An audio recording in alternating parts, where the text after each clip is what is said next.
Muy buenas tardes, queridos estudiantes del curso de microbiología básica. Vamos a dar inicio a la cuarta y última tutoría del curso y vamos a ver el último tema que son métodos de control microbiológico. Este tema es un tema amplio en el sentido que son muchos elementos que como ustedes vieron en la guía de estudio independiente, deben de ir desarrollando, ¿verdad? Entonces, en esta tutoría vamos a abarcar algunos de ellos, dando un énfasis a lo que son los factores que afectan al crecimiento de los microorganismos, métodos de control de microorganismos y haciendo también un énfasis en métodos químicos para el control de estos. Por lo tanto, vamos a ir aprovechando todo el tiempo. Además que recuerden que tenemos que analizar las últimas prácticas del laboratorio número 2 que vamos a impartir en próximas fechas ya establecidas en la orientación académica. Muy bien, entonces vamos a iniciar con la teoría. Muy bien. Les recuerdo que las diapositivas las voy a ir, igual que el resto de las tutorías, colocando en el campus para su análisis. Quieren ver esta presentación posteriormente junto con estas diapositivas que vamos a ir desarrollando. Bueno, en general, el tema de factores que afectan el crecimiento de los microorganismos es muy importante en el curso de microbiología. El crecimiento microbiano en los alimentos es influenciado por una diversidad de factores físicos, químicos y biológicos, como hemos aprendido a lo largo del curso. Estos factores se clasifican en tres grandes grupos. Como ustedes han estudiado, factores intrínsecos, o sea, propios del alimento, extrínsecos, que son condiciones externas al alimento, e implícitos propios del microorganismo. Su comprensión permite desarrollar medidas efectivas de control y conservación en la cadena alimentaria y tiene una importancia crítica en la inocuidad y en el diseño de sistemas preventivos como el HACCP. ¿Cuál es la importancia del control microbiano? Bien, la proliferación microbiana puede provocar deterioro, pérdida de calidad y enfermedades transmitidas por los alimentos. Por lo tanto, debe existir un control efectivo para prolongar la vida útil de los productos alimenticios, minimizar las pérdidas económicas y también proteger la salud del consumidor. Las estrategias de conservación se fundamentan entonces en la manipulación de estos factores para crear ambientes favorables al desarrollo microbiano. Y junto con la integración de la microbiología con tecnologías de procesamiento, almacenamiento y empaque, crean una sinergia para el control de los microorganismos. Bien, entonces, para ir resumiendo, los factores intrínsecos son todas aquellas características propias del alimento que influyen directamente en el crecimiento de los microorganismos. Es decir, son propiedades fisicoquímicas que el alimento ya posee por naturaleza y que condicionan qué tipo de microorganismo puede sobrevivir y multiplicarse en él. Entre estos factores se incluye el tipo y la cantidad de nutrientes presentes, el valor de pH, la disponibilidad de agua, conocida también como actividad acuosa o AW, por sus siglas en inglés de Activity Water. También la presencia o ausencia de oxígeno y también la existencia de sustancias naturales con acción antimicrobiana, como ocurre con el ajo, la clara del huevo o la leche, que contienen compuestos que inhiben el crecimiento de ciertos microorganismos. Es importante destacar que la acción de estos factores no es la misma para todos los microorganismos. Por ejemplo, las bacterias, las levaduras y los mohos requieren condiciones distintas para crecer, incluso dentro de un mismo grupo. Como las bacterias, diferentes especies tienen diferentes exigencias nutricionales o tolerancias al pH y al oxígeno. En la industria de alimentos, modificar estos factores puede requerir tratamientos físicos como el secado, químicos como la acidificación o tecnológicos como el empaque al vacío. Entonces, al manipular adecuadamente los factores intrínsecos, podemos prolongar la vida útil del alimento, mejorar su seguridad microbiológica y también evitar la proliferación de microorganismos indeseables. Bien, entonces, eh, en esta diapositiva explica sobre, o en las siguientes diapositivas vamos a hablar un poquito sobre cada uno. Nutrientes disponibles. Los nutrientes presentes en un alimento son uno de los principales factores que determinan qué tipo de microorganismo puede crecer en él. Estos nutrientes proporcionan la base energética y también estructural necesaria para que los microorganismos realicen sus funciones metabólicas, se multipliquen y sobrevivan. En general, los alimentos que contienen proteínas, azúcares simples, vitaminas y aminoácidos son más susceptibles al desarrollo microbiano, ya que ofrecen un medio rico para su crecimiento. Por eso, los alimentos como carnes frescas, la leche cruda, productos de panadería y embutidos son especialmente delicados desde el punto de vista microbiológico. Sin embargo, no todos los microorganismos tienen los mismos requerimientos. Los hongos, por ejemplo, son nutricionalmente menos exigentes y por lo tanto pueden desarrollarse en alimentos con pocos nutrientes. Las levaduras son un poco más exigentes, pero siguen siendo más resistentes que la mayoría de las bacterias, las cuales generalmente requieren condiciones más ricas para su desarrollo. Esta información es muy útil porque al conocer las necesidades nutricionales de los diferentes microorganismos, podemos aplicar estrategias de conservación como la fortificación o la eliminación selectiva de ciertos nutrientes, lo cual actúa como un método indirecto de control microbiológico. El pH del alimento. El pH de un alimento es un factor fundamental que influye directamente en el crecimiento microbiano. Esto se debe a que el pH afecta la estructura enzimática y el funcionamiento celular de los microorganismos. En otras palabras, si el entorno es muy ácido o muy alcalino, muchas bacterias no pueden sobrevivir ni multiplicarse. En microbiología de alimentos, es bien conocido que las bacterias patógenas como la salmonela y la Escherichia coli se desarrollan mejor en ambientes donde el pH está entre 6 y 7,5, es decir, en condiciones cercanas a la neutralidad. Por esa razón, los alimentos con pH en ese rango, como las carnes, los lácteos y los huevos, deben de manipularse con especial cuidado. Por el contrario, los alimentos con pH por debajo de 4,5, como frutas cítricas, jugos de manzana, vinagre o encurtidos, inhiben el crecimiento de la mayoría de estas bacterias patógenas.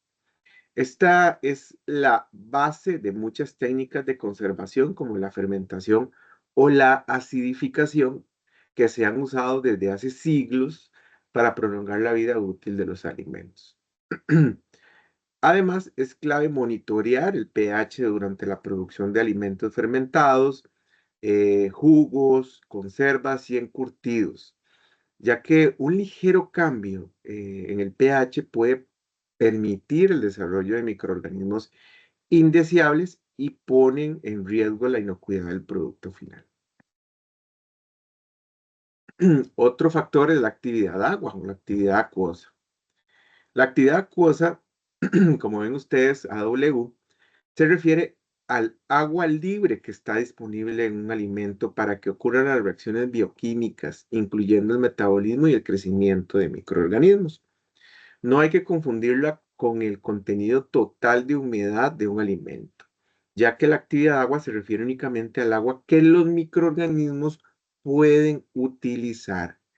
Cada grupo de microorganismos tiene diferentes necesidades de AW. Las bacterias, por lo general, requieren valores de actividad acuosa superiores a 0,90 para desarrollarse. Las levaduras pueden crecer en ambientes un poco más secos, con actividad de agua entre 0,88 y 0,94. Y los mohos son los más resistentes, pudiendo desarrollarse incluso con valores tan bajos como 0,60. Desde tiempos antiguos, las personas han utilizado métodos como el secado, el salado o la adición de azúcar para reducir el AW y con ello evitar el deterioro microbiano. Estos métodos todavía se aplican hoy en día tanto en la industria como en la conservación casera de alimentos. Alimentos con baja actividad acuosa como las frutas deshidratadas, los embutidos curados o incluso la miel tienen una mayor estabilidad microbiológica, ya que la mayoría de microorganismos no pueden crecer en ellos. Por eso, conocer el valor de AW es esencial para elegir el tipo adecuado de conservante o tratamiento térmico que permita garantizar su inocuidad y también alargar su vida útil. El oxígeno es otro factor. La disponibilidad de oxígeno en un alimento es un factor determinante para el crecimiento microbiano, ya que condiciona la viabilidad de diferentes tipos de microorganismos. Algunos necesitan oxígenos para sobrevivir, a estos se les llaman aerobios, mientras que otros no toleran su presencia, los anaerobios. También existen los anaerobios facultativos que son capaces de adaptarse tanto a la presencia como a la ausencia de oxígeno, lo cual les da una gran ventaja en distintos ambientes. Esta información es muy importante para la conservación de alimentos. Por ejemplo, el empaque en atmósfera modificadas, o como ven ahí por sus siglas en inglés MAP, o el vacío, se utiliza para reducir o eliminar el oxígeno del entorno del alimento. Esto inhibe el desarrollo de muchos microorganismos aerobios, prolongando así la vida útil del producto. Este tipo de empaque es muy común en carnes, en embutidos, en productos listos para consumir e incluso también lo hemos visto en vegetales frescos.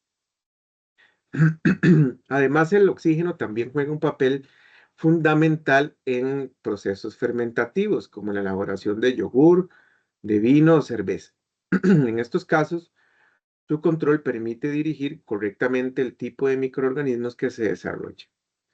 Finalmente, es importante saber que el oxígeno puede favorecer la formación de biofilms. Los biofilms son agrupaciones de bacterias adheridas a superficies y también pueden provocar deterioro oxidativo de grasas, vitaminas y otros componentes sensibles al alimento. Por todo esto, controlar la disponibilidad del oxígeno es una herramienta poderosa para conservar la calidad e inocuidad de los productos alimenticios. Bien, bien, vamos con los factores extrínsecos. Vamos a ir con los factores extrínsecos.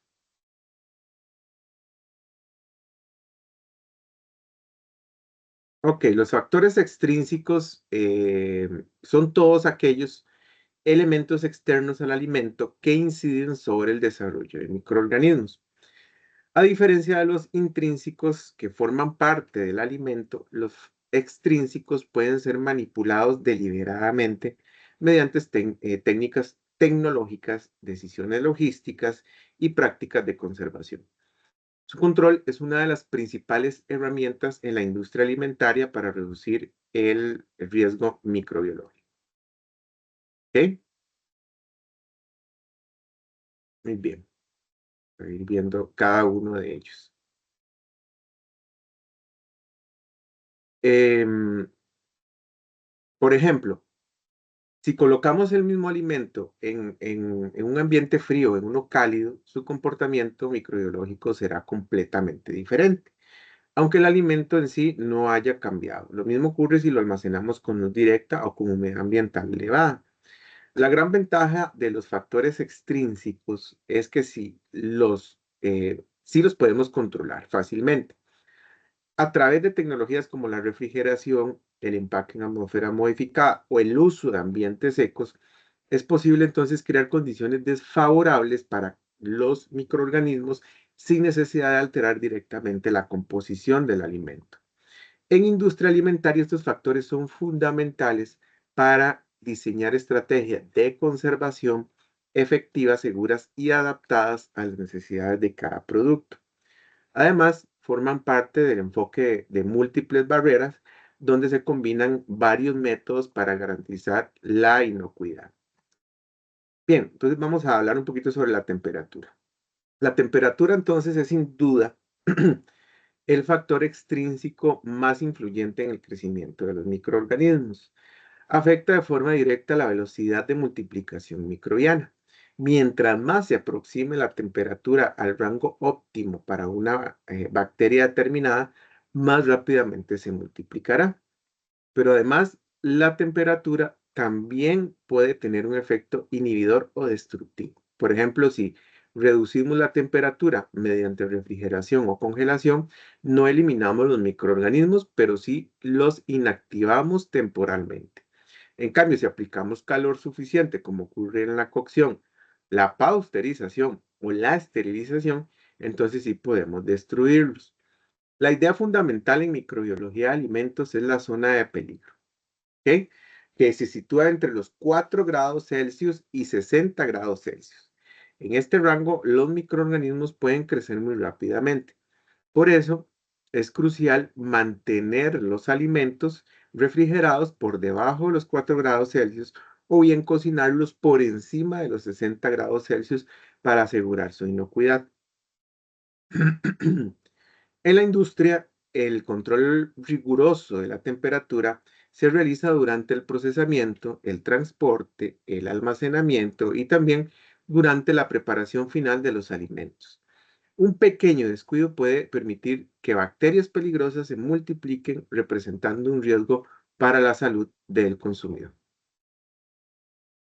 Aquí, en esta diapositiva, vemos la clasificación de los microorganismos según su temperatura.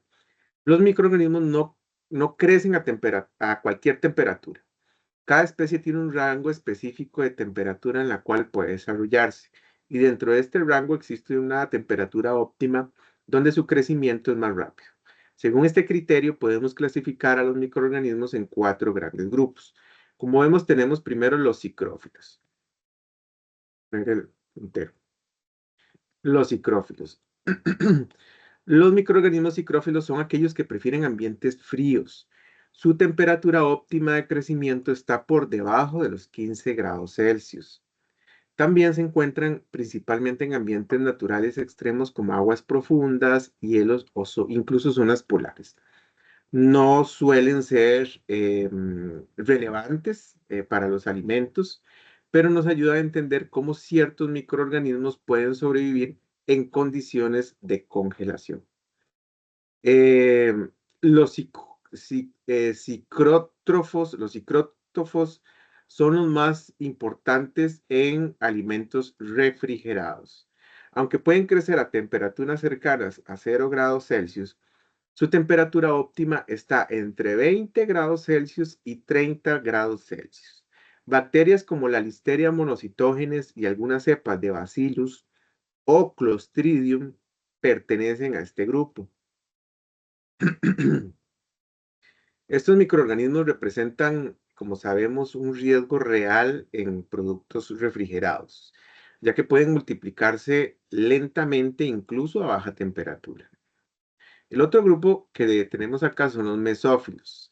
Crecen entre los 20 y los 45 grados Celsius. Son los más comunes en el contexto alimentario y sanitario. Incluye a la mayoría de bacterias patógenas humanas como la salmonela, la E. coli y el estafilococcus aureus. Por eso es tan importante mantener los alimentos fuera de este rango durante el almacenamiento. Y finalmente tenemos los termófilos. Los termófilos son microorganismos que prosperan por encima de los 45 grados Celsius. No suelen ser patógenos, pero pueden deteriorar alimentos si estos se mantienen calientes, pero no lo suficiente como para inhibirlos. Son comunes en procesos industriales como la fermentación del compost o en productos deshidratados. Continuar. Ok, bueno, la temperatura no solo es un factor microbiológico, sino también una herramienta clave de control en la industria alimentaria. Existen distintas formas de aplicarla según el objetivo, ya sea para inhibir, inactivar o destruir microorganismos. En cuanto a la refrigeración y congelación, bueno, ambas técnicas no matan a los microorganismos, pero sí los inactivan temporalmente. La refrigeración, como hemos dicho, reduce su velocidad de crecimiento, mientras que la congelación los detiene casi por completo. Sin embargo, cuando el alimento se descongela, los microorganismos pueden reactivarse y volverse a multiplicar rápidamente, especialmente si entran en la zona de peligro, como vimos. Por eso es esencial mantener la cadena de frío desde la producción hasta el consumo y evitar descongelaciones innecesarias. En cuanto a la cocción y la pasteurización, a diferencia del frío, el calor sí destruye a la mayoría de los microorganismos si se aplican con suficiente intensidad y tiempo. La pasteurización, por ejemplo, elimina microorganismos patógenos sin alterar demasiado las características del alimento, mientras que la cocción es una medida más drástica, pero también más efectiva. Estas técnicas deben aplicarse siguiendo parámetros validados, ya que si no se alcanza la temperatura necesaria, los microorganismos pueden sobrevivir a este tratamiento. Bueno, aquí un aspecto importante es el uso de termómetros y monitoreo. En todo proceso, desde la recepción de materias primas hasta la distribución y venta, es fundamental el uso de termómetros y sistemas de registro de temperatura. En la industria alimentaria, el monitoreo continuo permite detectar desviaciones a tiempo y también tomar acciones correctivas que previenen la proliferación de microorganismos. Vamos a continuar. Atmósferas de almacenamiento. Ok, la atmósfera de almacenamiento es uno de los factores extrínsecos más efectivos para controlar el crecimiento de microorganismos sin necesidad de usar aditivos químicos. Se refiere a la composición de gases que rodea el alimento durante su empaque o almacenamiento. Los tres gases más importantes en este contexto son, como vemos aquí, el oxígeno, el dióxido de carbono y el nitrógeno. Hablemos sobre la atmósfera modificada. El sistema de atmósfera modificada, por sus siglas en inglés, MAP, consiste en reemplazar el aire dentro del envase por una mezcla específica de gases. Por ejemplo, reducir el oxígeno limita el crecimiento de bacterias aerobias y evita la oxidación de las grasas. Aumentar el dióxido de carbono ayuda a inhibir microorganismos. El nitrógeno, por su parte, se usa para llenar el espacio y evitar colapsos en el envase. Este sistema es muy común en alimentos como carnes frescas, embutidos, quesos, panadería, en frutas y vegetales frescos y también ya que ayuda a mantener su frescura, textura y color natural por más tiempo. Ahora hablemos sobre la atmósfera controlada. En este caso, no solo se modifica la atmósfera una vez, sino que se controla de manera continua durante el almacenamiento, especialmente en cámaras cerradas. Este método se utiliza, por ejemplo, en el transporte de frutas y verduras para exportación. Hay un beneficio microbiológico. El objetivo principal de estas tecnologías es inhibir a los microorganismos aerobios que necesitan oxígeno para crecer y por lo tanto prolongar la vida útil del alimento sin necesidad de conservantes artificiales.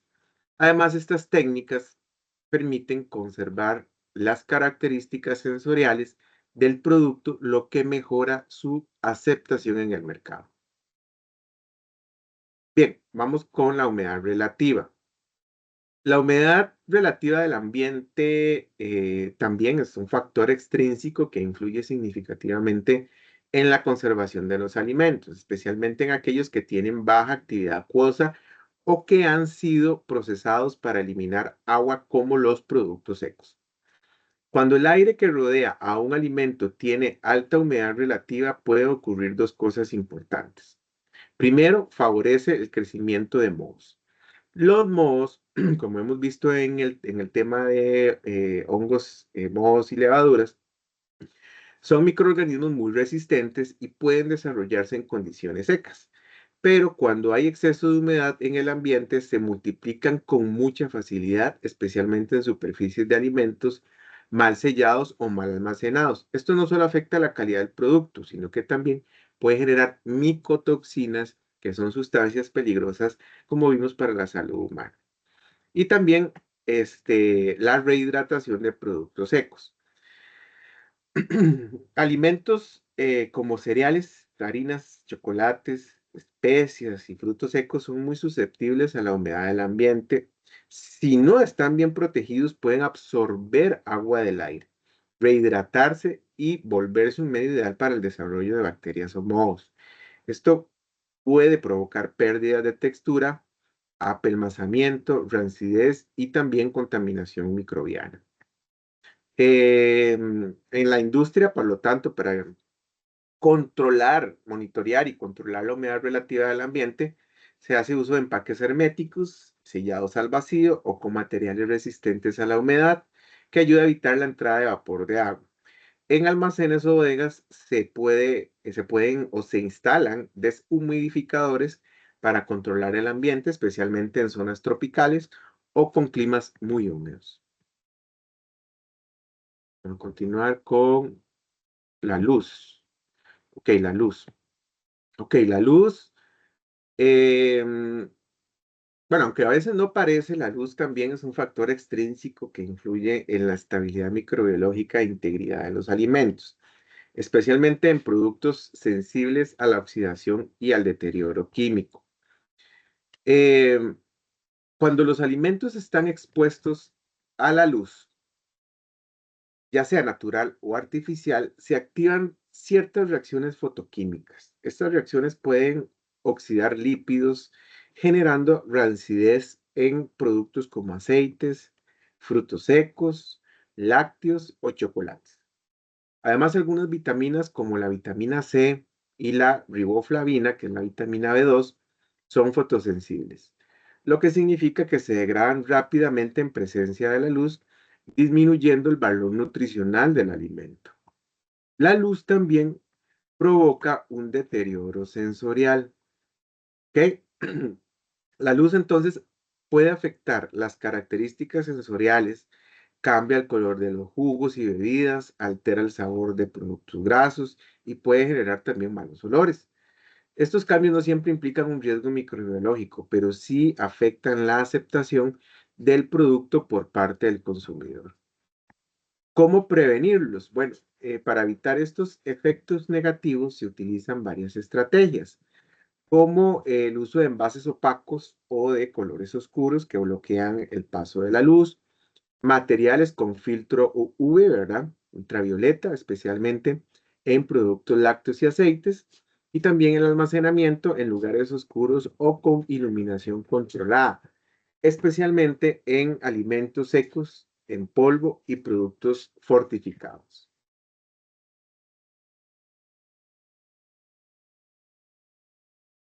Ok, después de haber visto y de analizar todos los factores extrínsecos, podemos afirmar que su control es una herramienta fundamental para garantizar la inocuidad de los alimentos.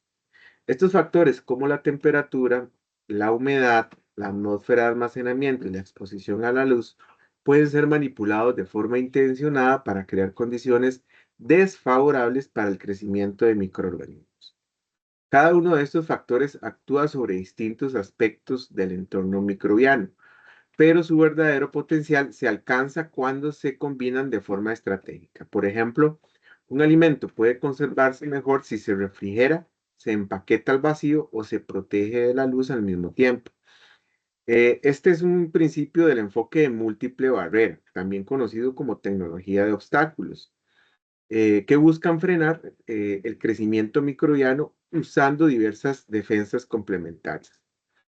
Entonces, el dominio de estos factores es especialmente relevante para quienes trabajan en la industria alimentaria, servicios de alimentación, control de calidad o sanidad agroalimentaria, ya que permite tomar decisiones técnicas fundamentadas para proteger la salud de los consumidores y también para garantizar productos seguros.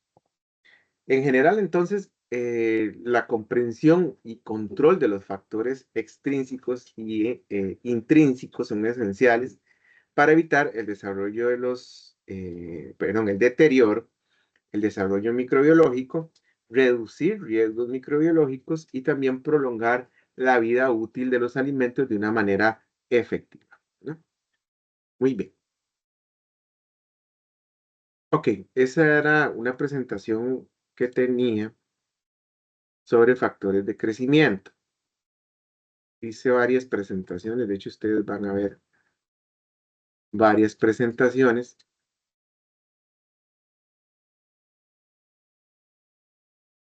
que vamos a ir analizando un poquito cada una, ¿verdad?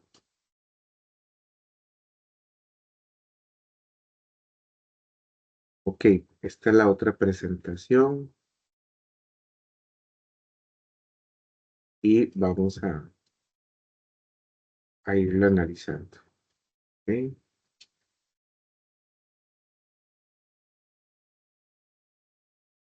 Esta va basada en la lectura Torrealba, ¿verdad? Entonces sí es importante que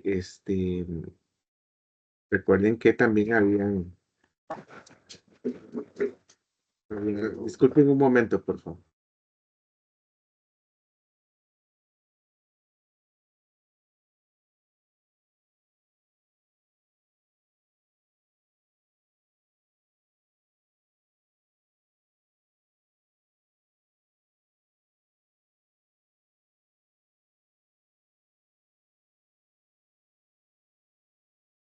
Ya volví.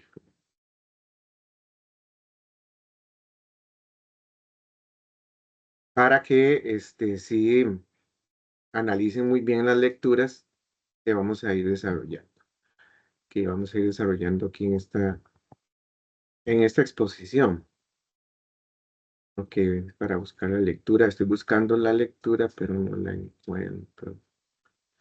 ¿Dónde está la carpeta? Ok.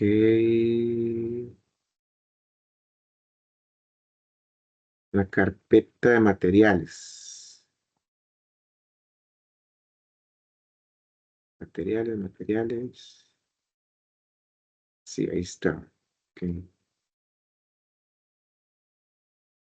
Ujú, ujú. Ok. Ok. Ajá. Sí, era la página 174 a la 212, si no me equivoco, ¿verdad?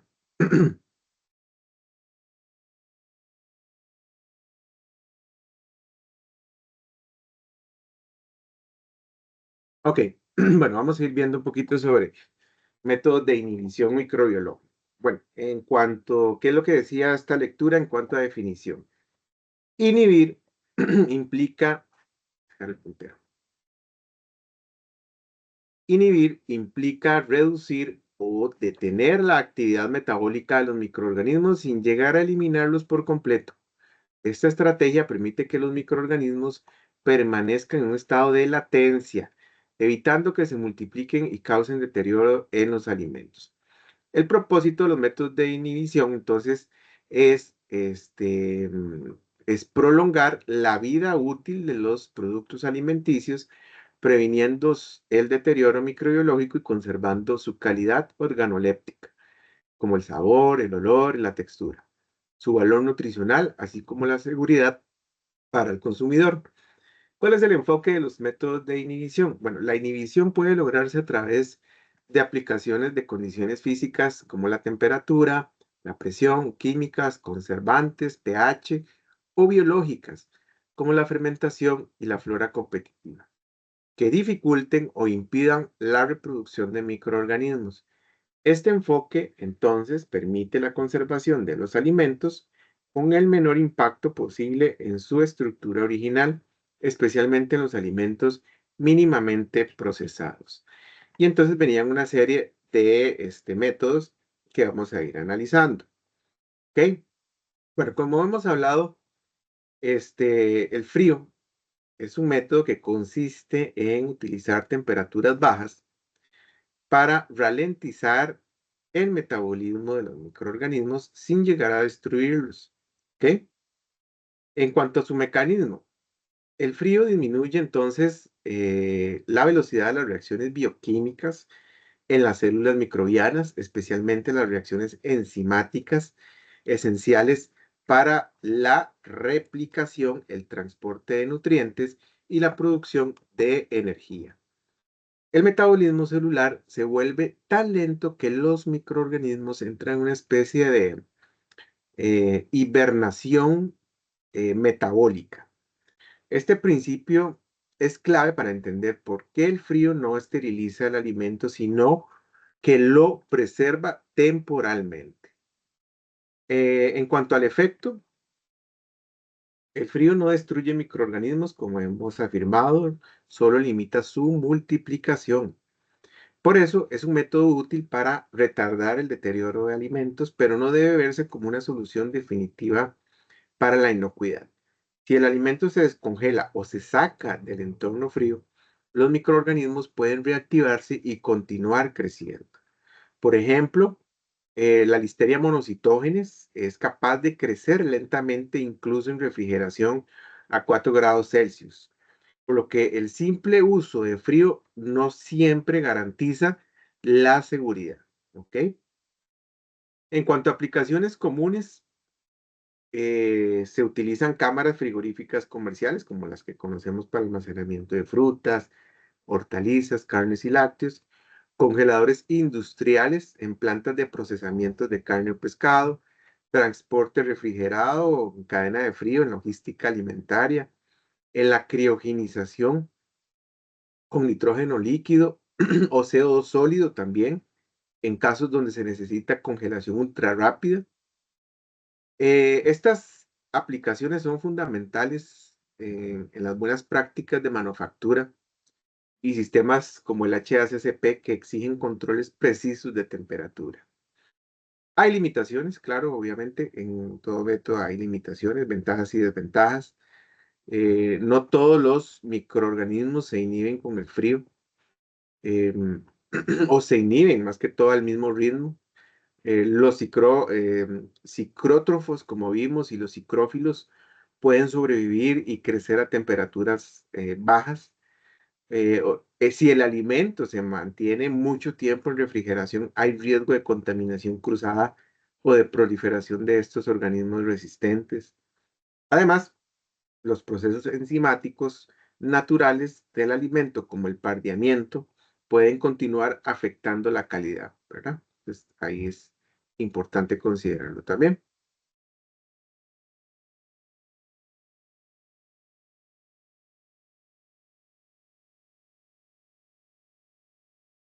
Entonces, recordemos la técnica de refrigeración.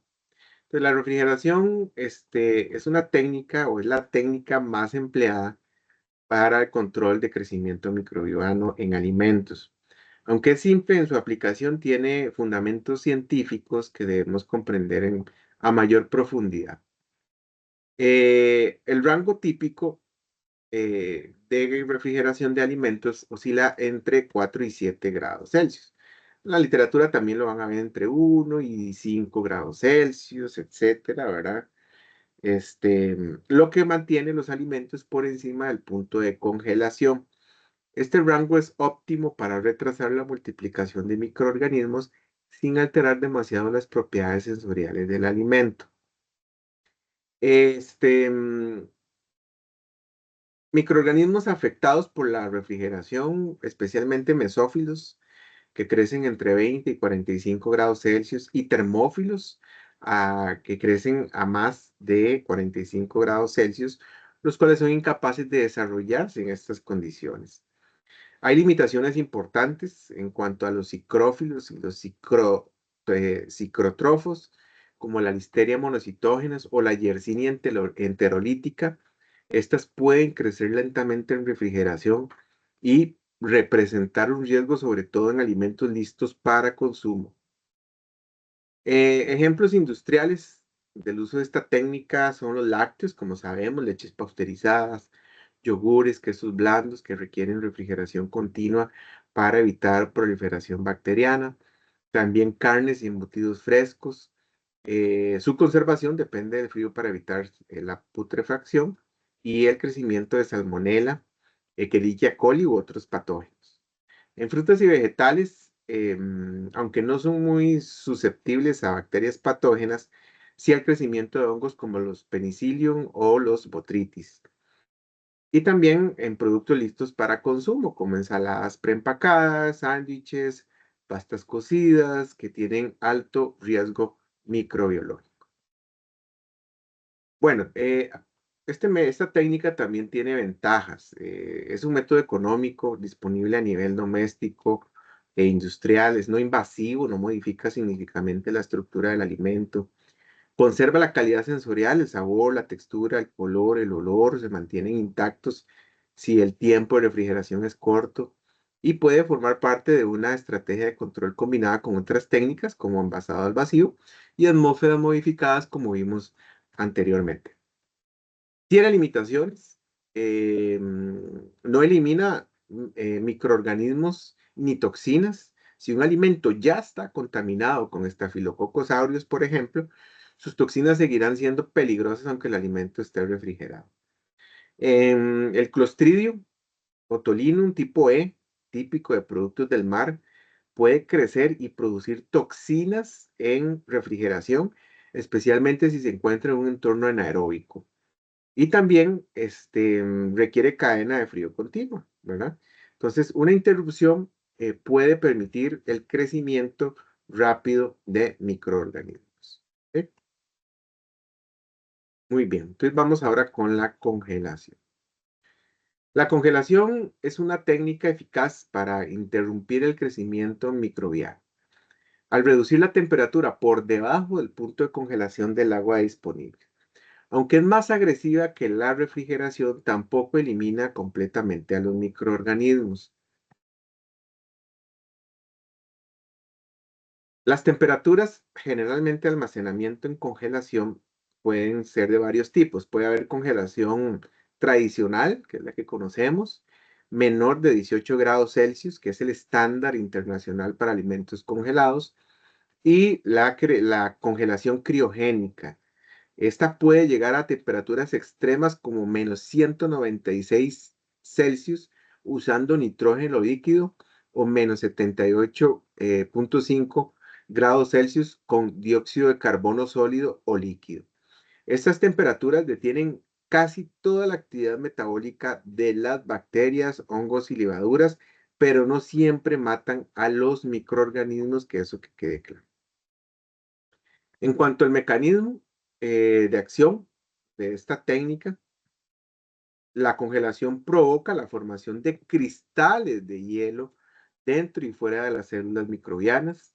Estos cristales pueden perforar y dañar las membranas u orgánulos celulares, afectando la viabilidad del microorganismo. Además, la congelación genera deshidratación celular y reducción drástica de la actividad agua, lo que interrumpe el metabolismo. A pesar de esto, muchos microorganismos resisten la congelación, en especial esporulados como Clostridium y Bacillus.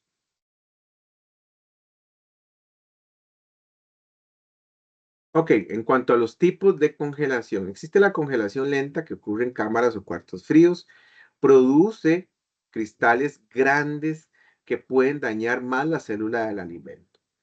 También existe la congelación rápida en túneles o placas frías, produce cristales más pequeños, lo que preserva mejor la textura, y la criogenización, o sea, la congelación ultra rápida, con nitrógeno o dióxido de carbono líquido. Ideal para productos delicados, ya que la congelación ocurre en segundos. Cuanto más rápida la congelación, mejor la calidad sensorial final del alimento al descongelarse.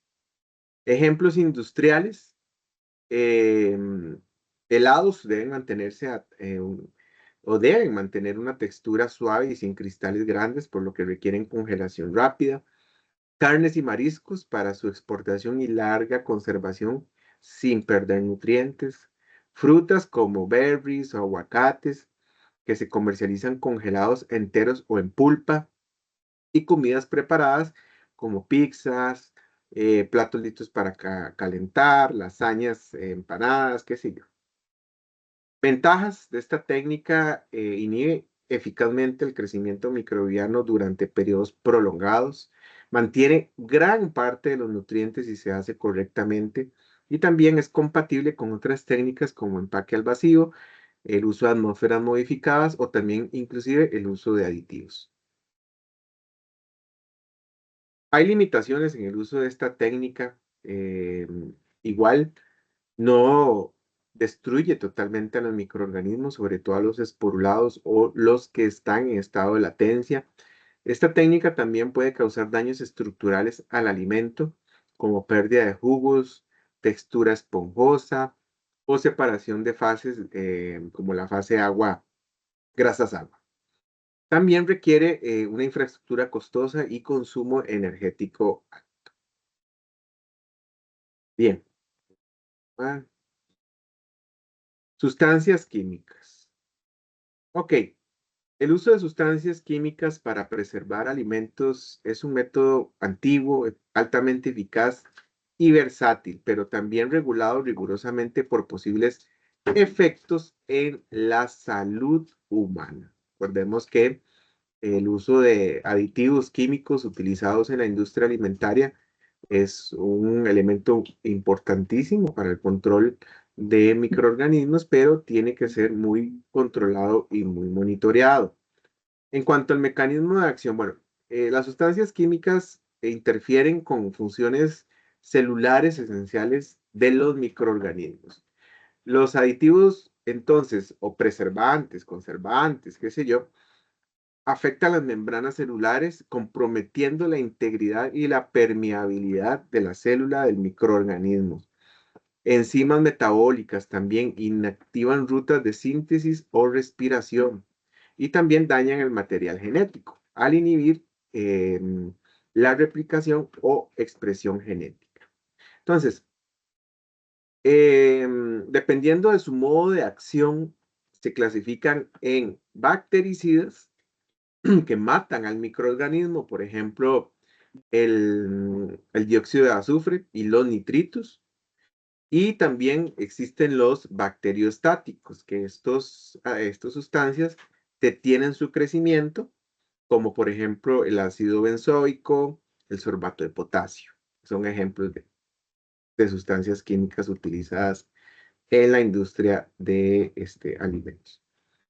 Ejemplos comunes de aditivos conservadores, como les decía, pueden ser el ácido sórbico y sorbato de potasio. Se utiliza en panadería y productos de pastelería, el benzoato de sodio en bebidas gaseosas y jugos ácidos, los propionatos en panes y productos horneados, los nitratos y nitritos en la elaboración de embutidos y carnes curadas, ya que su objetivo principal es inhibir el crecimiento de Clostridium botulinum.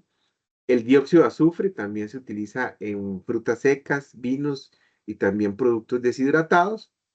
Y también el óxido de etileno, que se utiliza como fumigante en especies y también en hierbas secas.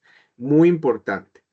Todos estos aditivos que les acabo de mencionar están regulados por la FAO y la Organización Mundial de la Salud y los códigos alimentarios, códex alimentarios, que establecen límites máximos permitidos para su uso. Bueno, en aplicaciones, como les decía, los aditivos son ampliamente utilizados en la industria de alimentos, en carnes curadas y embutidos, en panadería y repostería. En estos inhiben la generación de moho y levaduras. En quesos y encurtidos se controlan bacterias y hongos durante la maduración. En jugos y bebidas ácidas también, para mantener la estabilidad microbiológica y prolongar su vida útil sin refrigeración, por ejemplo. Hay ventajas en el uso de los este, aditivos. Son muy eficaces en pequeñas concentraciones. Como hablamos anteriormente, que en los métodos de temperatura son compatibles con otros métodos, como el de refrigeración, técnicas al vacío o barreras físicas, y también permiten almacenamiento prolongado, incluso sin refrigeración. pero también tienen limitaciones. Algunas sustancias pueden generar efectos adversos en personas sensibles, por ejemplo, en personas asmáticas que padecen migrañas, etcétera. Su uso excesivo o incorrecto puede también favorecer el desarrollo de cepas resistentes. Y como les dije anteriormente, están sujetas a regulaciones muy estrictas. ¿Ok? El etiquetado generalmente en los países como Costa Rica debe especificar la presencia del aditivo, ¿verdad? La presencia, qué tipo de aditivo es, ¿verdad? Es decir, yo, benzoato de sodio, entre paréntesis, preservante. Ya Europa tiene otra definición, otra metodología para informar al consumidor. Y actualmente sabemos que ha habido un aumento sobre la desconfianza de los consumidores que prefieren alimentos más naturales sin ningún tipo de sustancias químicas preservantes y estas añadidas. Bien, vamos a continuar. Son bastantillos técnicas. Presión osmótica. Bueno, la presión osmótica se basa en un principio fundamental de la producción de alimentos. Sin agua disponible, no hay vida microbiana activa. Es una estrategia simple pero eficaz que ha sido usada desde hace tiempos, desde hace muchos años, tiempos antiguos. Entonces, ¿cuál es el mecanismo? Bueno, mecanismo de acción. El agua libre o actividad agua, como vimos, o AW, es esencial para que los microorganismos realicen funciones vitales, como el transporte de los nutrientes, reacciones metabólicas, incluso la reproducción celular. Al agregar altas concentraciones de soluto, como sal o azúcar, se crean condiciones en un entorno hipertónico que provoca plasmólisis. O sea, el agua sale de las células microbianas colapsando su membrana plasmática. Esto provoca inhibición del crecimiento, pero no necesariamente muerte microbiana. Muchos microorganismos requieren de una actividad agua mayor a 0,90 para crecer. Al bajar ese valor por debajo del 0,80, la mayoría de bacterias patógenas no pueden multiplicarse. ¿Dónde se aplica generalmente esta técnica? Bueno, en conservas en salmuera, pepinillos, aceitunas, quesos tipo feta, carnes curadas como jamón serrano, salami, dulces y frutas en almíbar, como hongos, mangos, piña, mermeladas, y también productos fermentados donde la sal también regula la flora microbiana favorable. Ejemplos representativos, como les decía, mermeladas tienen alta concentración de azúcar, generalmente 65% del producto que inhibe bacterias, aunque algunas levaduras aún pueden crecer. Carnes curadas usan sal en combinación con nitritos y deshidratación para preservar sin refrigeración. Y frutas confitadas como el jengibre que se hierve en jarabes repetidos aumentando la osmoralidad. Bueno, esta técnica también tiene grandes ventajas. Es un método económico, es accesible en distintas escalas, ya sea en empresas domésticas, artesanales, incluso a nivel industrial. Es muy útil en zonas rurales o sin refrigeración. Es compatible con otros métodos como fermentación envasada al vacío o deshidratación. Y un elemento muy importante es que aporta sabor y textura deseable, por ejemplo, en jamones curados o en aceitunas.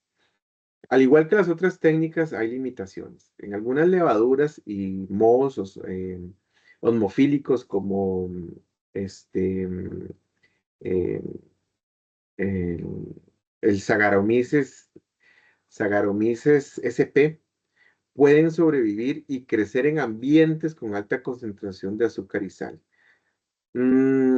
Esta técnica no se recomienda como único método para alimentos listos para consumo, ya que no elimina patógenos. El exceso de sal o azúcar puede ser también, desde el punto de vista nutricional, perjudicial para ciertos consumidores.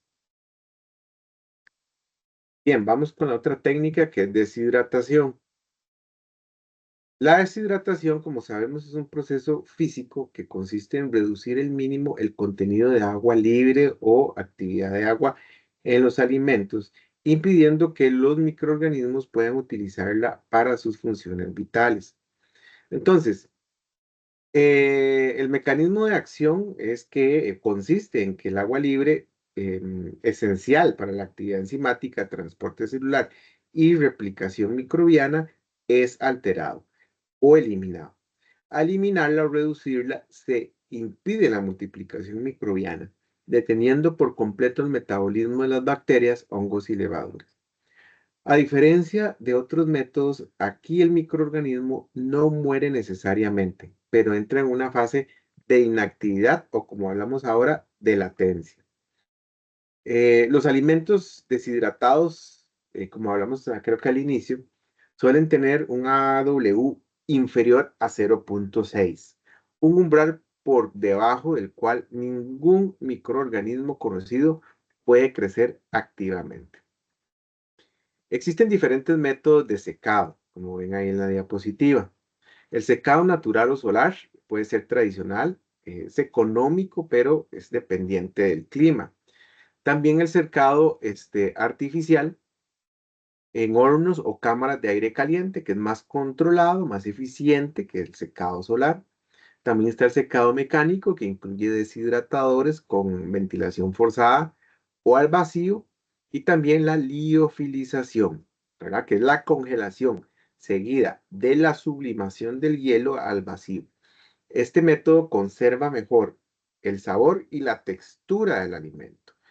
La liofilización es muy usada en alimentos de alta calidad como café soluble, en frutas premium, productos también para los astronautas, ¿verdad?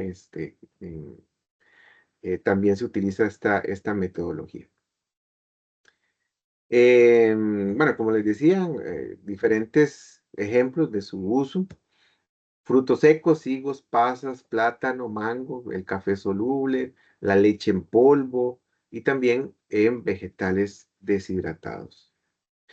Ventajas de esta técnica: extiende significativamente la vida útil, incluso por años si se conserva bien. La deshidratación no necesita refrigeración, lo que facilita la distribución y almacenamiento en zonas remotas. Hay una reducción de peso y volumen ideal para la logística. Y también puede complementarse con otros métodos como la atmósfera modificada o también empaques herméticos.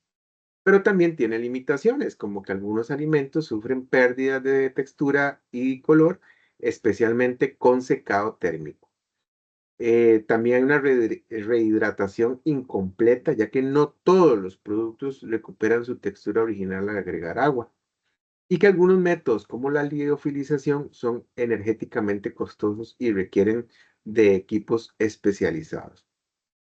Otro aspecto a considerar es que si el alimento no se protege adecuadamente del aire y la humedad, puede absorber agua nuevamente y permitir el crecimiento microbiano.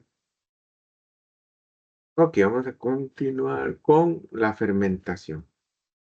Bien, a diferencia de otros métodos que eliminan o inhiben microorganismos externos, la fermentación promueve el crecimiento controlado de microorganismos beneficiosos que modifican el alimento y lo hacen menos apto para el desarrollo de patógenos. La fermentación, como vemos, es un proceso biológico donde microorganismos como bacterias acidolácticas, levaduras y mohos transforman los nutrientes del alimento, azúcares, proteínas generalmente, generando ácidos, alcoholes y también, como dice ahí, bacteriocinas. Ácidos, bueno, ácidos como el ácido láctico, el ácido acético, que bajan el pH e inhiben patógenos.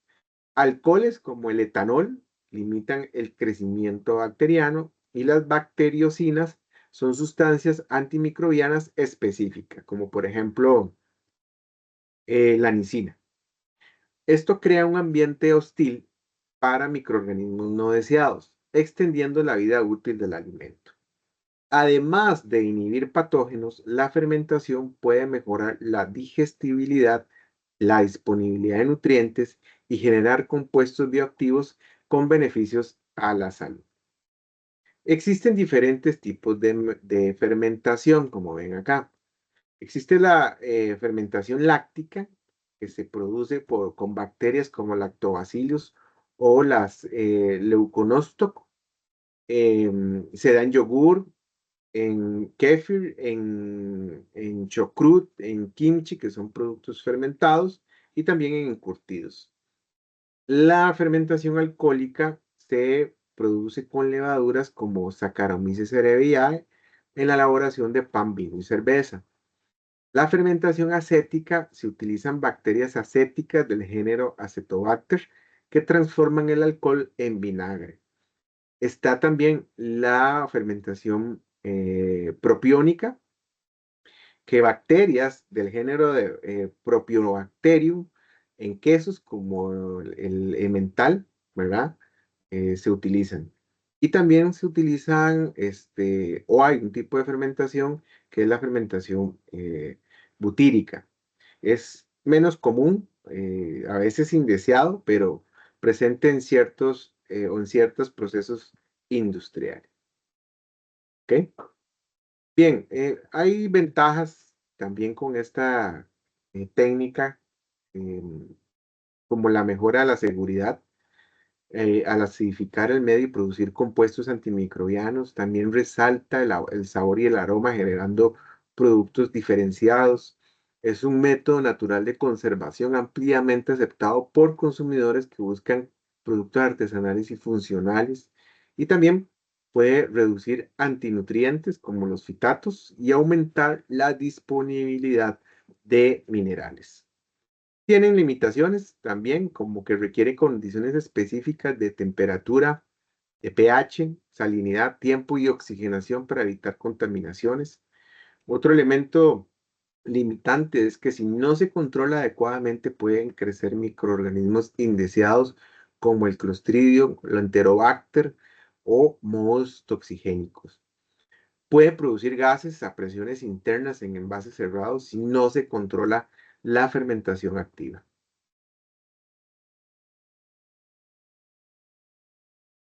Bien, vamos con el envasado con oxígeno reducido. Bueno, este método busca inhibir a los microorganismos aerobios, o sea, que necesiten oxígeno, recuerden, mediante el control del contenido gaseoso en el entorno inmediato del alimento. No se trata solo de empacar, sino de crear condiciones hostiles para los patógenos mediante una ingeniería de empaque.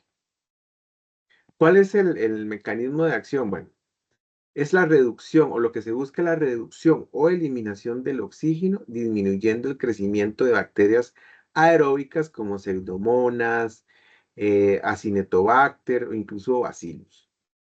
También moldes y levaduras aeróbicas que deterioran alimentos frescos. Al privar de oxígeno también se retarda procesos oxidativos que afectan el sabor, el color y la textura. Un dato o un elemento importante aquí es que no elimina ni detiene a los microorganismos anaerobios como el Clostridium botulinum, por lo que pueden combinarse con refrigeración u otros métodos. Existen diferentes tipos de envasado con oxígeno reducido. Vamos a ver aquí. Existe el envasado al vacío, que es el ya lo hablamos, donde se elimina todo el aire del envase antes de sellarlo. El de atmósfera modificada, que se sustituye el aire por una mezcla de gases, por ejemplo, 70% nitrógeno, 30% dióxido de carbono. La atmósfera controlada, que regula el gas durante todo el almacenamiento, por ejemplo, en cámaras refrigeradas de frutas. Y también otra técnica que tal vez esta le parezca nueva, que es la técnica sous vide. Es una cocción al vacío a baja temperatura y se usan productos listos para recalentar. Ejemplos industriales puede ser en la elaboración de jamones, salchichas, fiambres, en carnes empacadas al vacío, Esto es muy importante porque conservan el color y la textura más tiempo. Y también en productos listos para calentar, eh, como arroz precocido, vegetales cocidos, platos gourmet, qué sé yo. Es un método entonces que prolonga la vida útil sin aditivos químicos, mantiene la frescura, el color y el sabor de los alimentos. Es ideal para alimentos que requieren una presentación estética y atractiva. Y un dato también muy importante es que reduce la oxidación de lípidos, retrasando el enrancimiento de las grasas. Tiene sus limitantes. Hay un riesgo de proliferación de microorganismos anaerobios si se rompe la cadena de frío. Tiene otra desventaja que requiere equipos especializados y control estricto de temperatura, humedad y composición gaseosa. Y muy importante que no elimina los microorganismos ya presentes, solo inhibe ciertos tipos. Por ejemplo, el Clostridium botulinum tipo E en pescados empacados al vacío puede producir toxinas si no se mantiene el producto por debajo de los 4 grados Celsius. Bien, creo que esta es la última. Tecnologías de obstáculo. Eso ya lo vimos un poquito antes. Bueno, este enfoque no depende de un solo método de inhibición, sino es una combinación inteligente de varios métodos en dosis menores, generando un entorno hostil para los microorganismos sin afectar negativamente el alimento. ¿En qué consiste? Bueno, en combinar múltiples barreras físicas, químicas o biológicas que en conjunto impiden el crecimiento microbiano. Cada obstáculo puede incluir, por ejemplo, pH bajo, o sea, acidificación, baja actividad de agua, reducción de oxígeno mediante empaques al vacío o atmósferas modificadas, también el uso de refrigeración, el uso de conservantes naturales, por ejemplo, extractos vegetales o inclusive bacteriocinas, la fermentación controlada, la presión o calor moderado, qué sé yo. Muy importante acá es que ningún método por sí solo actúa de forma drástica, pero su acción combinada es sinérgica, o sea, es eficiente y también controla la calidad sensorial del alimento.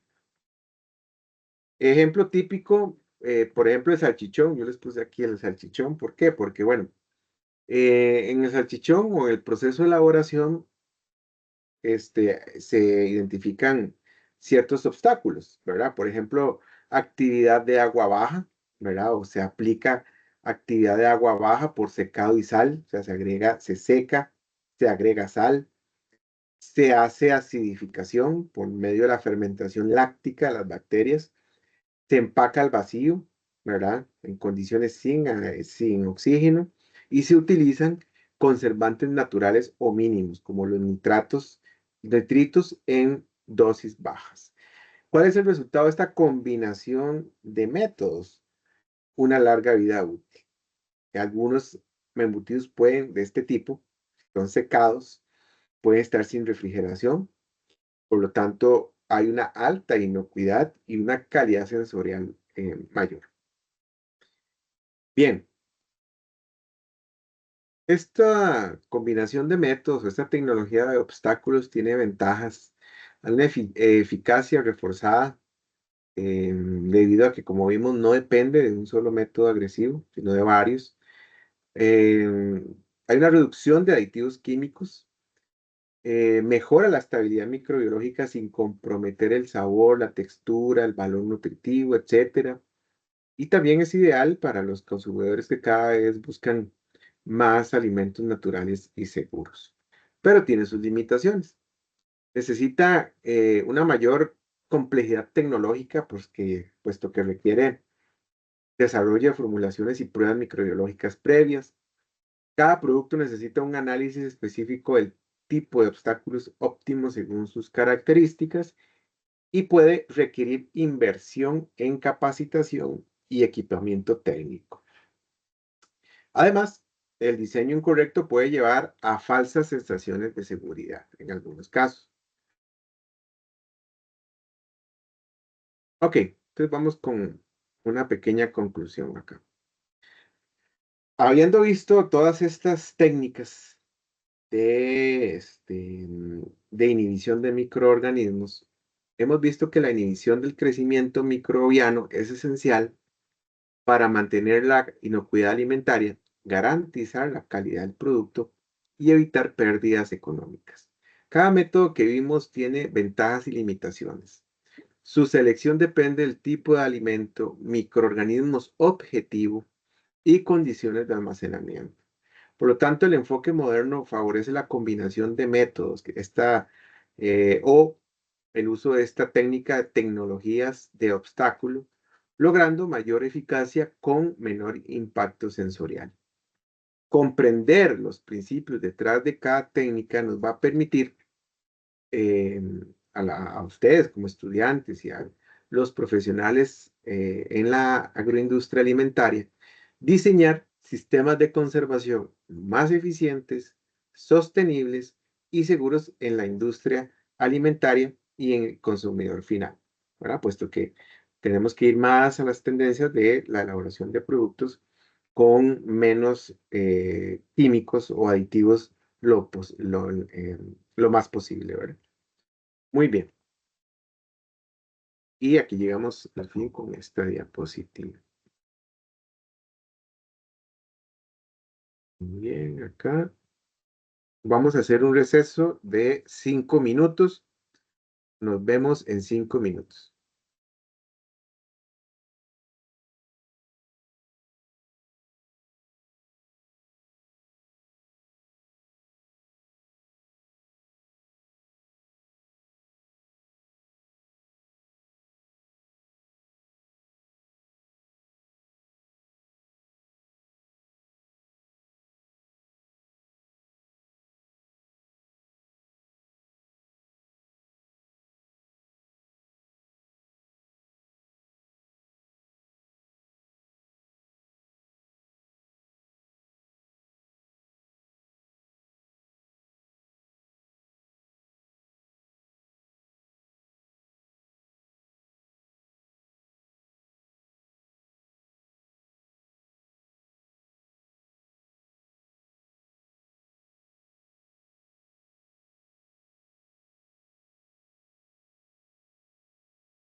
Muy bien, vamos con los métodos químicos para el control microbiano, ¿ok? Em, el control microbiano es esencial, como hemos visto, para prevenir enfermedades, conservar alimentos y garantizar la bioseguridad. Los agentes químicos eliminan microorganismos mediante mecanismos variados. Su eficacia depende de factores como el tipo de microbio, la concentración del agente, tiempo de exposición, temperatura, pH y cantidad de materia orgánica. Eso es muy importante a la hora de seleccionar y escoger el químico para el control microbiológico. Entonces, esos factores siempre hay que considerarlos a la hora de decidir el tipo de químico que se vaya a utilizar. Em, Aquí en esta diapositiva se puede observar la clasificación de agentes químicos. ¿Ok? Em, Aquí se introduce una clasificación funcional de los agentes químicos antimicrobianos según el entorno de aplicación y el nivel de control microbiano que proporciona. Esta clasificación es fundamental para cada tipo de agente, o ya que cada tipo de agente químico tiene un alcance diferente, tanto en su efectividad como en su seguridad de uso. Por ejemplo, los desinfectantes. Voy a poner el puntero láser. Los desinfectantes tienen una aplicación exclusivamente sobre superficies inanimadas, como pisos, paredes, equipos. Por ejemplo, se utiliza hipoclorito de sodio o cloro, se utilizan fenoles, compuestos de amonio cuaternario, y en cuanto a su eficacia, estos reducen significativamente la carga microbiana, pero no eliminan esporas resistentes ni garantizan una esterilidad total. Son importantes, son esenciales en entornos como hospitales, cocinas industriales, inclusive en laboratorios. También se utilizan los antisépticos. Se usan en tejidos vivos como la piel y mucosa, por ejemplo, el alcohol etílico, la tintura de yodo, la clorexidina también se utiliza. Tienen ventajas, su formulación considera la toxicidad, por eso son menos agresivos que los desinfectantes y son importantes ya que se usan ampliamente para prevenir infecciones antes de intervenciones médicas, por ejemplo, antes de inyectarse. Los esterilizantes se utilizan para eliminar toda forma de vida microbiana, incluso las esporas bacterianas consideradas las más resistentes. Por ejemplo, el óxido de etileno, el glutaraldehído y el formaldehído. Se utiliza en materiales quirúrgicos y equipos que no pueden someterse a calor o radiación y requieren un manejo especializado debido a su toxicidad y protocolos estrictos para su uso seguro. ¿Ok? ¿Ok? Ok, vamos a hablar un poquito sobre los fenoles y compuestos fenólicos. ¿Ok? Los fenoles y compuestos fenólicos representan uno de los grupos más antiguos y utilizados de desinfectantes químicos. Su descubrimiento marcó el inicio del control microbiano moderno desde los tiempos de Joseph Lister en las cirugías antisépticas. Son, a ver acá, son moléculas aromáticas derivadas del fenol. Suelen tener uno o más grupos funcionales que potencian su actividad antimicrobiana, haciéndolos eficaces incluso en presencia de materia orgánica, lo que los diferencia de muchos otros desinfectantes. ¿Cómo actúan? Ok, bueno, actúan alterando la permeabilidad de la membrana celular, causando fuga de componentes esenciales como iones y metabolitos. Desnaturalizan las proteínas, bloqueando la función enzimática y alterando los procesos metabólicos vitales. Ejemplos destacados, puede utilizarse cresoles usados en soluciones como Lysol, con efecto duradero, Los hexaclorofenos, anteriormente muy usados en jabones quirúrgicos, actualmente restringido por su neurotoxicidad. El triclosan, presentes en pastas dentales y jabones, aunque ha sido eliminado en muchos productos por riesgo ambiental y generación de resistencia microbiológica. Como les decía, se aplican en la desinfección de superficies hospitalarias, quirófanos, instrumental no crítico y también en áreas veterinarias. Algunos productos fenólicos se encuentran en jabones desinfectantes, antisépticos y productos para el hogar.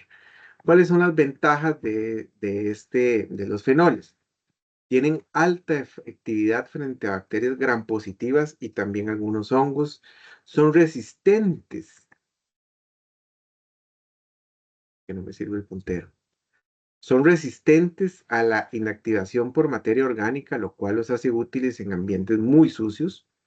Y también ofrecen acción residual, es decir, su efecto puede mantenerse activo por más tiempo después de su aplicación. Hay limitaciones y riesgos en su uso, por ejemplo, su toxicidad en altas concentraciones. Pueden causar irritaciones, quemaduras o daño neurológico como el hexaclorofeno.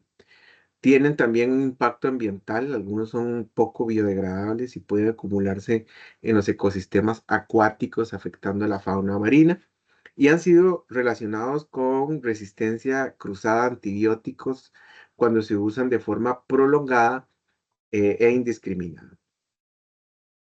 Los halógenos em, son uno de los grupos más utilizados de agentes antimicrobianos en contextos domésticos, industriales y sanitarios. Su uso se basa en su gran capacidad antioxidante que destruye rápidamente una gran variedad de microorganismos. Bueno, ¿quiénes son los halógenos? ¿Ok? Los grupos o los elementos del grupo 7A de la tabla periódica que son el flúor, el cloro, el bromo y el yodo.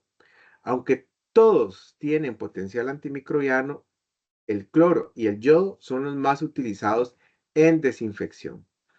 ¿Cómo actúan?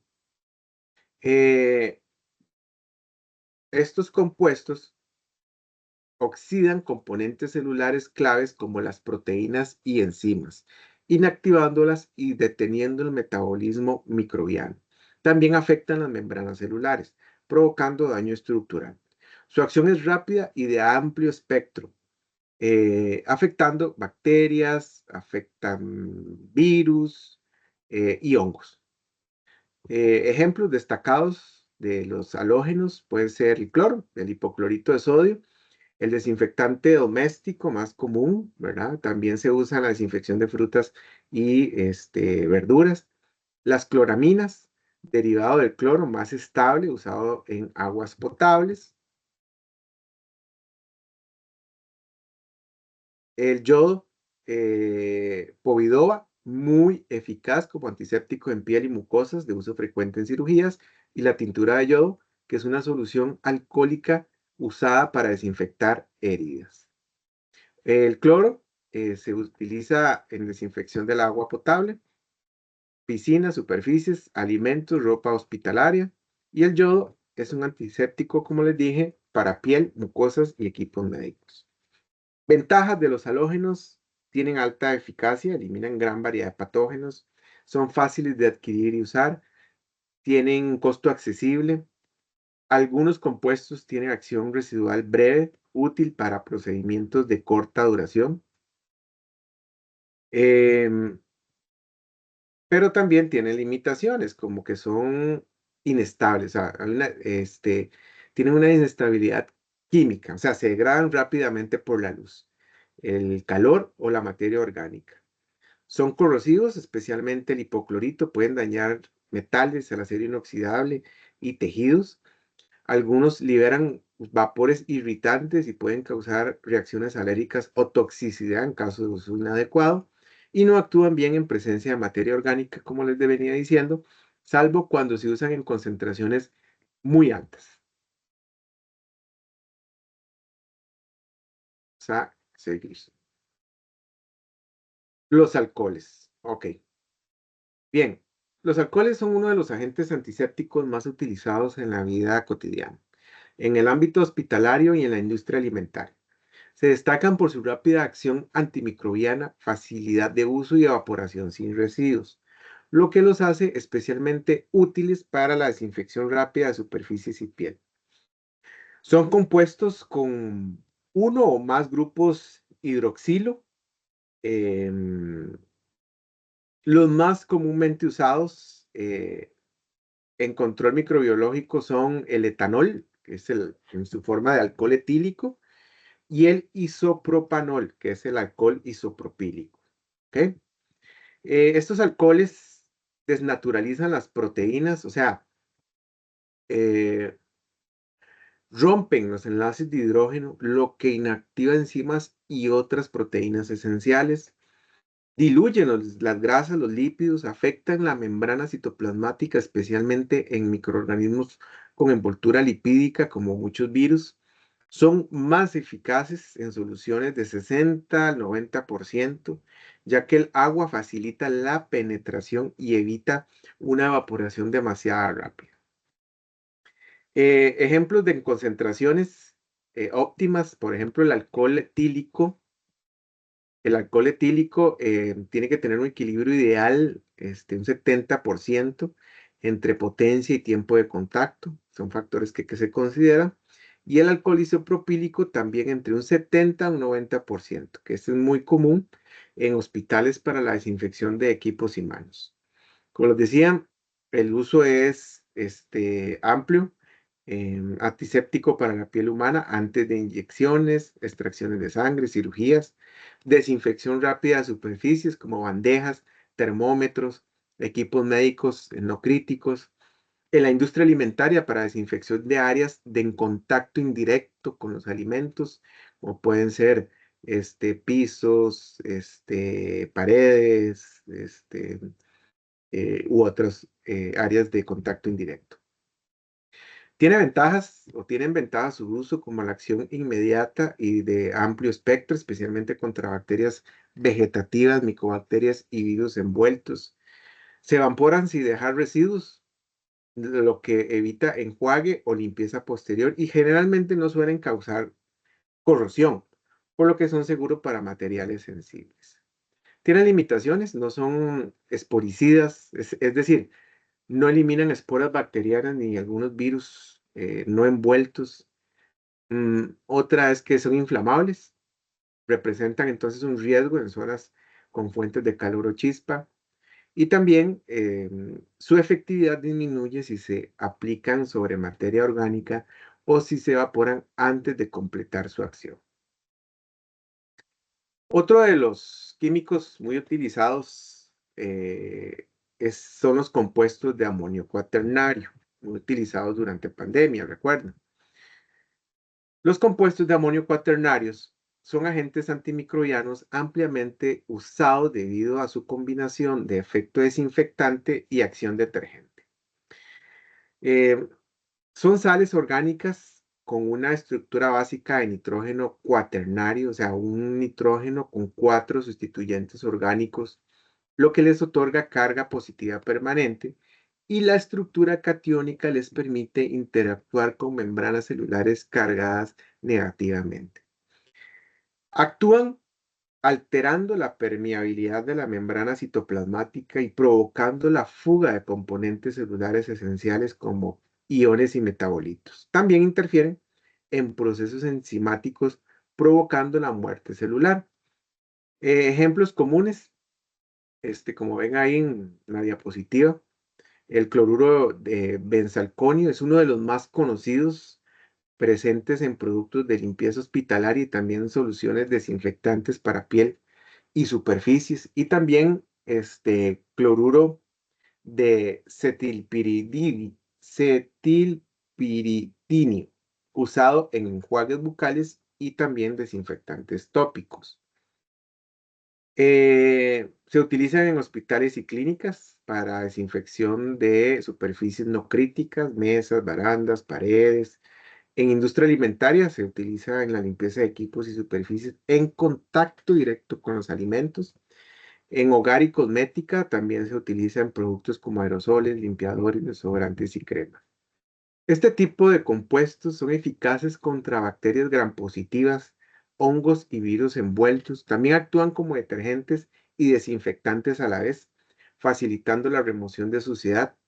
No son corrosivos, por lo que son seguros para equipos metálicos y plásticos y pueden tener un efecto residual moderado si no se enjuagan. Tienen limitaciones, por ejemplo, se inactivan por detergentes aniónicos, por materia orgánica y aguas duras, o sea, aguas ricas en minerales. También tienen menor efectividad frente a bacterias gram negativas, micobacterias y también esporas. Pueden dejar residuos pegajosos si no se enjuaga adecuadamente, y también es importante considerar que algunos microorganismos pueden desarrollar resistencia si se usa de forma indiscriminada.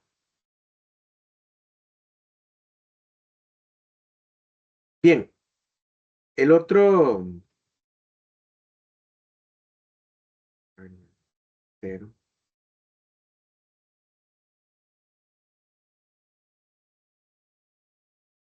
son los agentes antioxidantes. Los agentes antioxidantes son compuestos antimicrobianos que actúan liberando oxígeno en formas altamente reactivas, como radicales libres o peróxidos, capaces de dañar diversas estructuras celulares.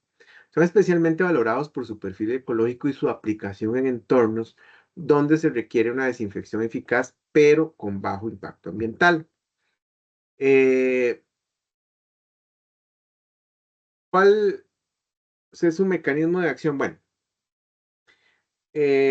su eficacia se basa en la liberación del oxígeno activo, como les decía, que ataca directamente las estructuras de los microorganismos. Entonces, el mecanismo incluye la oxidación de lípidos de membrana, proteínas, ácidos nucleicos y enzimas esenciales. Este daño que provoca es tan severo que muchas células microbianas mueren por estrés oxidativo en segundos.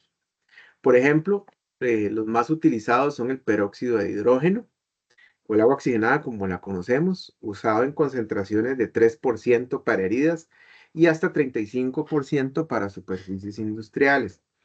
El ácido peracético es una mezcla de ácido acético y peróxido muy usado en la industria alimentaria. Y el ozono es un gas con alto poder oxidante empleado en sistemas de purificación de aire y agua, muy utilizado también en la industria alimentaria. Usos típicos, como les decía, en la industria médica también se utilizan la limpieza de heridas menores y desinfección de superficies hospitalarias.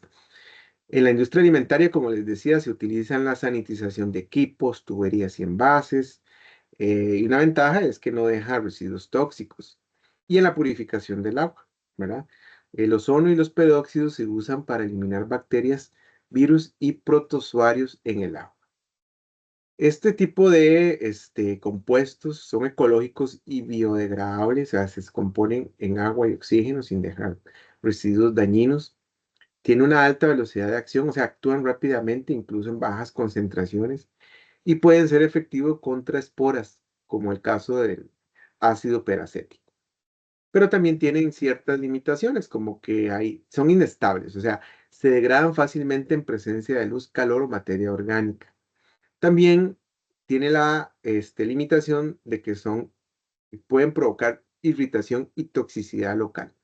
En altas concentraciones pueden causar quemaduras, irritación respiratoria y dérmica.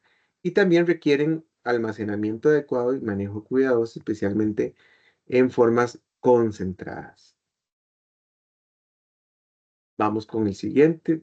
Agentes químicos esterilizantes. Bueno, los agentes químicos esterilizantes son sustancias capaces de eliminar completamente toda forma de vida microbiana, incluyendo las esporas bacterianas, la forma más resistentes que pueden adoptar ciertos microorganismos. Estos agentes se utilizan en condiciones específicas donde el calor o la radiación no son viables, como en la esterilización de instrumentos delicados o materiales plásticos sensibles. Bueno, ¿qué significa esterilizar primero?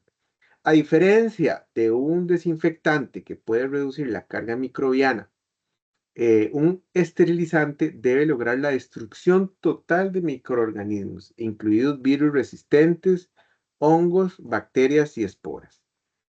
Estos actúan por alquilación, o sea, se añaden grupos alquilo, recuerden que son los grupos CH3, los que terminan CH3 o C2H5, a las estructuras moleculares clave como el ADN y las proteínas. Esta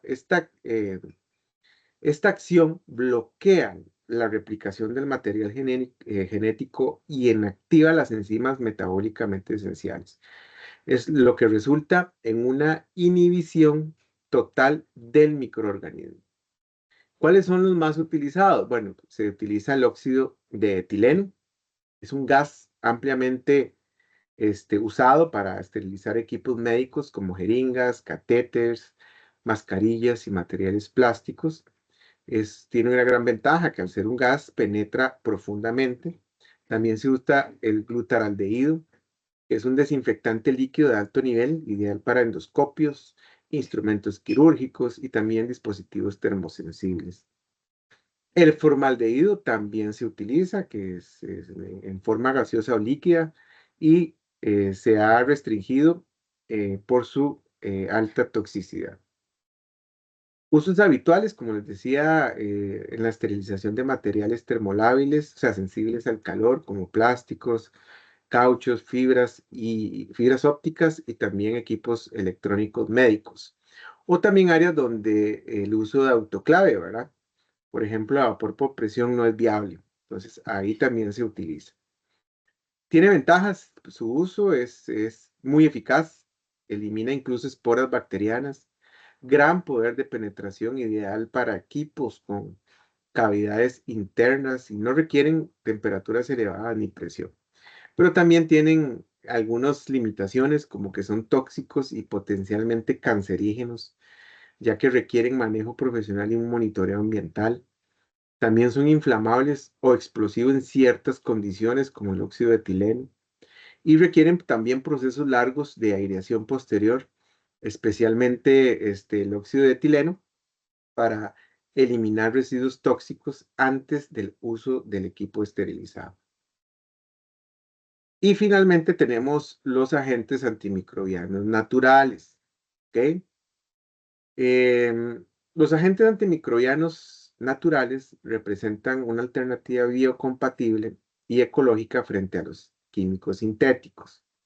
Su interés ha crecido en sectores como la industria alimentaria, también la farmacéutica e inclusive la cosmética, especialmente ante la preocupación por residuos tóxicos y la resistencia microbiana.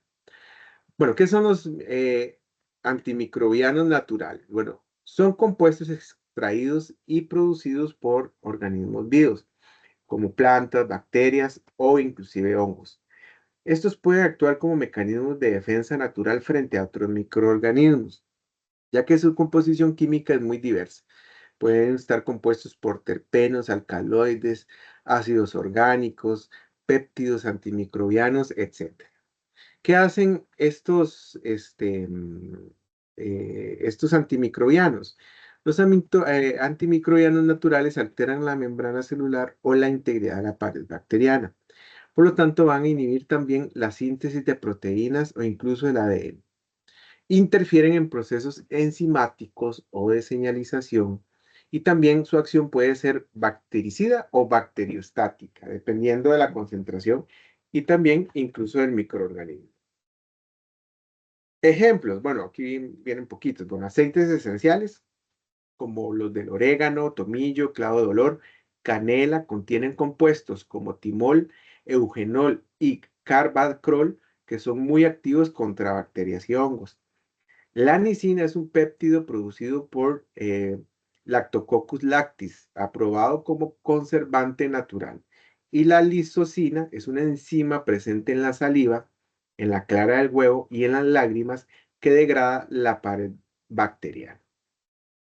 Generalmente se utiliza en la conservación de alimentos orgánicos o mínimamente procesados en las tendencias actuales en industria cosmética natural, como antimicrobianos en cremas desodorantes, también en jabones, en formulaciones farmacéuticas libres de productos sintéticos y también en aplicaciones en envases activos para prolongar la vida útil de productos alimenticios. Como les dije entonces, este tipo de agentes antimicrobianos naturales son biodegradables y seguros para el consumidor, tienen una aceptación cada vez más creciente y tienen un impacto ambiental bajo. Tiene también sus limitaciones en cuanto a la eficacia que podría variar, puede depender de la fuente vegetal, del método de extracción o inclusive de las condiciones de almacenamiento. Y también sensibilidad a factores ambientales como la temperatura, el pH, la luz, la presencia de oxígeno.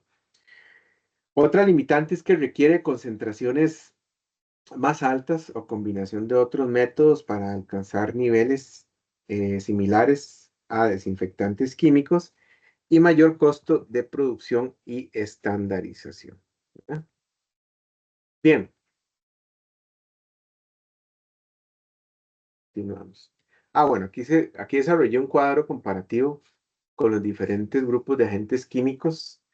Ahí pueden ver los fenoles, halógenos, alcoholes, compuestos de amonio cuaternario, antioxidantes, esterilizantes y estos últimos naturales que acabamos de ver. El mecanismo de acción, el uso común, la ventaja y la limitación para que lo consideren en su estudio independiente y que acabamos de hablar en detalle en cada uno de estos. Bueno, veo que no asistió ningún estudiante a la tutoría.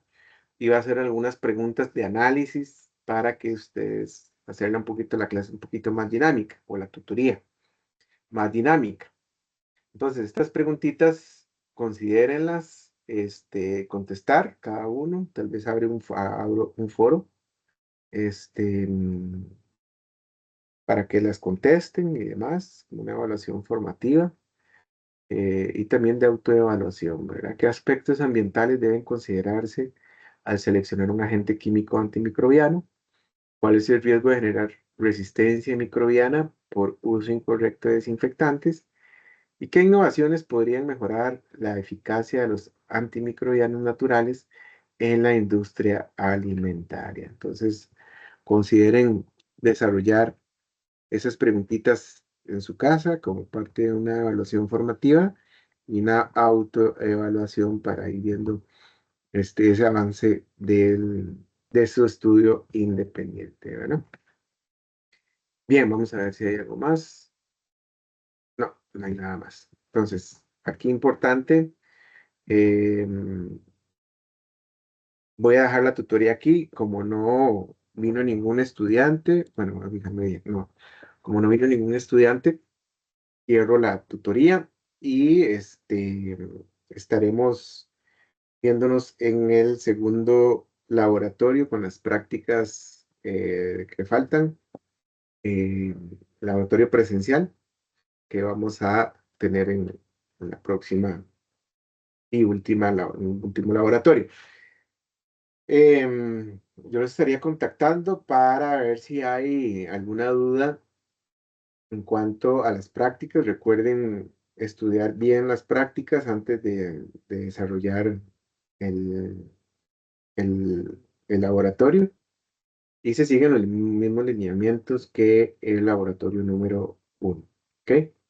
Entonces recuerden revisar también la lista de materiales que ustedes tienen que llevar, si es que tienen que llevar o aportar algún tipo de material que sea necesario para el desarrollo del laboratorio.